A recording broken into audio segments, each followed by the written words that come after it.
Então vamos começar por esse moço aqui que vocês já conhecem. Van Gogh, nós não vamos nem tem a pretensão de ficarmos falando sobre detalhes da vida, formação. Nós vamos compreender a obra e as mudanças que essa obra apresentou nesses tempos. Se nós observarmos com um pouco mais vagar, nessa obra nós temos sombras coloridas, como aqui, por exemplo, ele quase não usa o preto. Aqui está misturado vermelho e verde, uma característica impressionista. Nessa pintura aqui, cores muito intensas intercaladas, por exemplo, com traço verde aqui. Isso vem do impressionismo, mas o impressionismo não trabalhava dessa maneira. Não trabalhava dessa maneira. Vamos ver outras obras, e eu acho essa pintura muito bonita, espetacular. Expressão também. Van Gogh, sabidamente, era um artista holandês e, antes de... Só algum dado rápido. Ele tentou ser pastor. Vocês veem que não estava muito inteiro, mas, enfim... pior, não conseguiu, mas vamos entender também, um pastor que naquele tempo, quando a gente falava para ser pastor, era um homem que doava a sua vida quase monástica, não monástica porque monástica está, mas enfim, uma postura monástica, né, de doação, de vida por uma causa, a causa religiosa, enfim, diferente desses que a gente vê hoje. E ele não conseguiu, e aí depois ele vai para a França e experimenta ser artista só. Ele já gostava de desenhar, etc. Pós-impressionista holandês, considerado um dos mais importantes de todos os tempos, Van Gogh é considerado pioneiro na ligação das tendências impressionistas com as aspirações modernistas, sendo grande sua influência frente à arte do século XX, como, por exemplo, o expressionismo, o fauvismo, o abstracionismo. Uma das raras fotos que ele está. Van Gogh é esse moço aqui. É muito diferente, ele não é aquele malucão, né? O Van Gogh tinha realmente... poderia-se dizer que o Van Gogh era um psicótico, né? Ele conseguia conviver, mas as oscilações que ele tinha eram mais acentuadas do que essas da gente, de nós, que ainda conseguimos conviver razoavelmente no meio, né?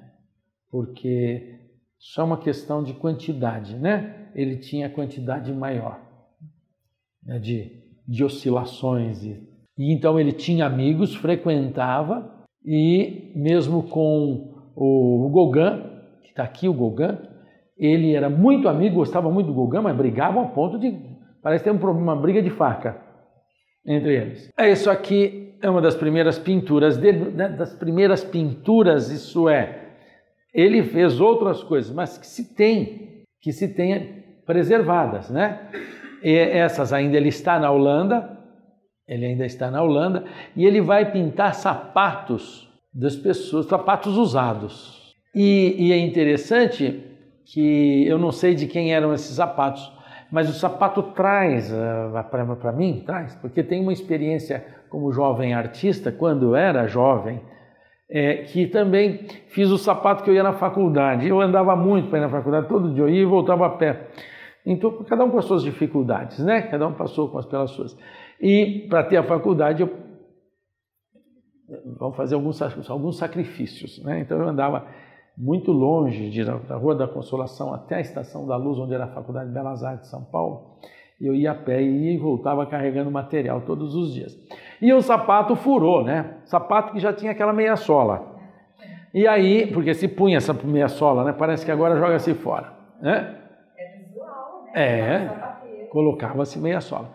E aí ele tinha um furo. E aí eu pus um assim de frente e um de lado mostrando o furo. E falou, descanso do guerreiro. E eu não conhecia os sapatos do Van Gogh. Talvez até se conhecesse não tivesse feito, de vergonha, né? Porque é um espetáculo também. E ele tem aqui, ó. Não por isso, o meu é mais realista que o dele. O meu é gravura em metal. Eu desenhei no metal. Então não é essa a questão da expressão. A expressão que ele tem, né? Aqui tem um homem, tem um ser aqui olhando isso. E essa intensidade desse ser é que eu digo que vai muito além daquela que eu fiz. Porque em termos de produção humana não há diferença. Não, isso não é pretensão, seja minha, seja tua, da tua. Em termos de valor humano, as duas têm. Agora, em termos de expressão, de potência expressiva, esse é um espetáculo, né? É maravilhoso. Aqui a obra Os Comedores de Batata. Comedores de Batata, que ele está lá eu falei Alemanha, ele está ainda na Holanda e ele não quer mais ele não quer olhar as coisas que são, segundo ele, superficiais. O Van Gogh era um intelectual, mesmo que a sua psicose, enfim, fosse agravando. Ele era um homem muito bem formado. Ele era um intelectual. Cartas a Theo, que é o irmão, que ele escreveu hoje um livro, né? É um calhamaço de cartas, e ali demonstra que ele tinha uma certa erudição, ele tinha uma boa formação e era um homem culto. Mas ele quer olhar esse aspecto humano, ele quer fazer figuras, não é a mesma pintura, ok? Dá para perceber, né?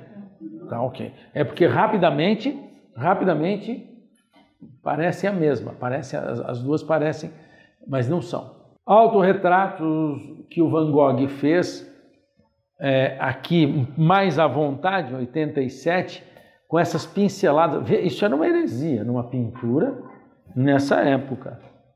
Dá uma pincelada solta como esse azul. Azul, aí, assim, solto. Por isso, ele não conseguiu vender nada, não vendia. Embora seu irmão Theo fosse um marchand. Mas ninguém não conseguia, porque é aí que, quando aí se fala, aí se usa o termo, ele estava à frente do seu tempo. Era tão pouca gente que chegava nesse ponto que não conseguia se entender a obra dele. Aquele é um pouquinho, 2 anos depois, e ele deixa claro essas pinceladas. Vejam no fundo a diferença. Aqui fazendo esse rodízio, esse gesto circular, como ele vai fazer nos cipresses também, me parece que o Van Gogh gostava de trabalhar, de trabalhar com a massa da tinta também. E o artista, o pintor, gosta de trabalhar com a massa da tinta também. Eu fazia um comentário recentemente que muitas vezes o artista ele tem um mote, ele tem um conceito, ele tem algo que ele quer trabalhar, mas depois que ele já concebeu, ele quer trabalhar com a matéria. A matéria pode ser até líquida, né? Uma aquarela que seja. Quando é uma pintura a óleo que tem massa, como ele trabalhou com massa, a matéria encanta o artista fica encantado com a matéria. Vamos imaginar que o Rodin, quando ele ainda trabalhava, que depois passam os seus assistentes que vão acabar fazendo grande parte da obra, ele dava o retoque final só. Quando ele estava na massa, a temática já foi. Ele concebeu agora a matéria. Aí ele vai trabalhar a matéria. Então ele fica encantado. O artista se encanta pela matéria assim. Mas diz aí vem o advogado do diabo e pergunta, mas e aqueles artistas que não colocam a mão na sua obra? Como, por exemplo, os artistas minimalistas. Vocês ainda não viram esse assunto. Talvez até conheçam, mas não viram. Os artistas minimalistas não punham realmente a mão na obra.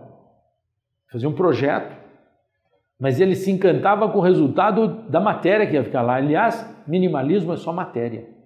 Não tem simbolismo nenhum, ou não se quer nenhum simbolismo. Mas isso é um assunto para um outro encontro. Esse toque azulado aqui, sombra azulada aqui.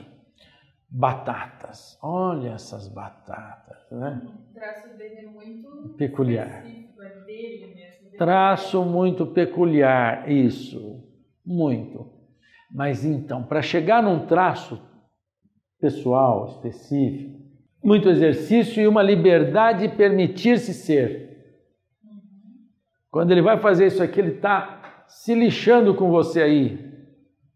Ele está com ele lá. Porque se ele pensar em você, ele não se deixa transparecer tanto. Você somos nós.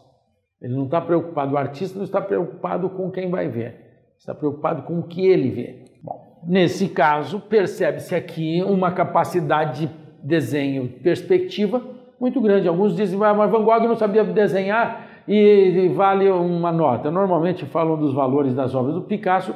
Oh, desculpa, é que estou falando de preço.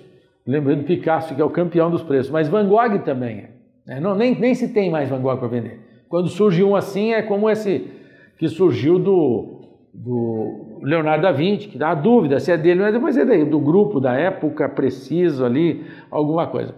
Enfim, muita gente fala, mas custa isso tudo, ele não sabe nem desenhar. É uma apreciação mais rasa, mas a gente tem que considerar.